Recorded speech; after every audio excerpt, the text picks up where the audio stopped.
Hey, if you're investing in real estate, you want to make money, not mistakes. But I've seen investors lose thousands, tens of thousands because they make these critical errors. So side note, please like and subscribe right now, just down there, and here we go. So overthinking it, analysis paralysis, it's real, and it's even worse with first-time investors. They're looking for that perfect deal, that unicorn, shoot me now. So some investors, they spend years waiting for that perfect deal and they never pull the trigger. No deal's perfect, run the numbers, mitigate the risk, and take action. The best investors learn by doing, not just researching. So number two, not understanding the market. Too many investors buy based on hope instead of data. You need to understand what's driving demand in your market: immigration, job growth, migration, rental vacancy rates. Canada, each city is different. Toronto's not Calgary, downtown's not the suburbs. A lot of investors missed the bottom of the market in Calgary, for example, in 2018 and 2019. And the upside of buying then completely outweighed the risk.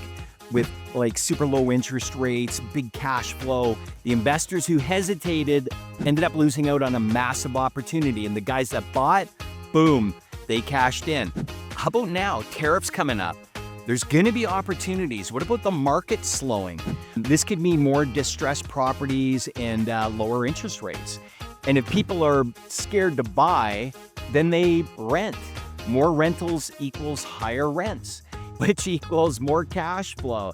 The savvy investor, they're literally rubbing their hands together, waiting to pounce. So number three, not buying because it doesn't cash flow. So, is cash flow important? Yes, but really tough to find these days. And investors get tunnel vision and then they refuse to buy because the property doesn't cash flow. But you have to look at this logically, long-term numbers. If it doesn't cash flow today, is it gonna cash flow in 2 or 3 years? Based on, reasonable increases in rental rates. If your goal is long-term, it will just get better and better over time. 10 years is gonna go by in a flash. So number four, overpaying for a property. FOMO might kill you and it might kill your profits. Just because a property is listed at a certain price doesn't mean it's not worth it. On the other hand, it doesn't mean it is worth it. Run the numbers, calculate the cash flow, the appreciation potential and expenses. If the deal doesn't make financial sense, walk away. Now, this also doesn't mean lowballing every seller. That is a novice investor strategy and it never works. The real money is knowing the numbers and buying because the long-term numbers make sense. Number five, not having an exit strategy. So what are you doing? Are you flipping? Are you holding it long-term? Refinancing? Too many investors buy without thinking, how are they going to get their money out? So if interest rates spike, can you still cash flow? If the market shifts, are you prepared to hold longer? You have to have a plan A and a plan B and be okay with either of those because the market shifts constantly. Number six, self-managing when you shouldn't be. And I get it, you want to save money, but some investors are not cut out to be landlords. Tenants will call at 2 a.m. They will lie to you about where they've been renting and how great of tenants they are. They'll give you sob stories. You've got to take yourself out of that. If managing properties is not your strength, hire a good property manager. It'll save you time, stress, and probably money in the long run. Number seven, looking only for foreclosures. Are you kidding me? In the US, foreclosures can be a gold mine. Canada, not so much. Most foreclosures here are handled through the courts, meaning it's a slow process, limited property access.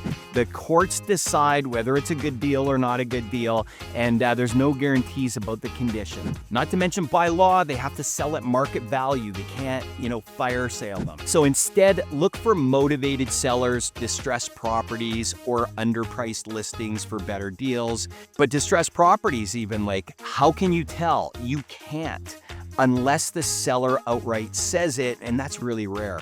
So ask your professional realtor, There's going to be some subtle signs of distress, but in a hot or balanced market, they're few and far between. Don't make this your goal because you're going to waste a couple of years looking for a property that just doesn't exist. Which basically brings me to number 8, only looking for an absolute deal. And what's the definition of that? A lot of buyers think it means knocking a massive amount off the asking price. It doesn't work. If the seller wanted a quick sale, they would have priced it that way and it would have already been gone. So I typically don't take on these buyers because they're looking, again, for a unicorn. It's an absolute waste of everyone's time. A real deal is a property that makes sense financially long-term, not just one where you feel like you won by grinding the shit out of the seller. That doesn't work. So number 9, buying at the wrong time. Investors get caught up in the frenzy of a hot market, thinking prices will never go down, but where are we on that market curve? The savvy investor, along with a sharp real estate professional, knows when the market is overheated and it's time to sell or hold. So they also know that when buying when nobody else is buying, it can feel nerve-wracking, but that's typically when the best deals happen. The biggest fortunes in real estate are made during downturns, not the booms, unless you catch it right at the beginning of that boom. So there you got it, 9 mistakes real investors make and how to avoid them.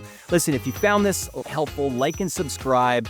Ask your questions in the comments. I'm happy to answer them. Hey, I post new videos every week. There's 2 a week, Thursdays and Fridays, to help you level up your real estate game, and it's all about Calgary. We'll see you in the next one. Thanks for watching.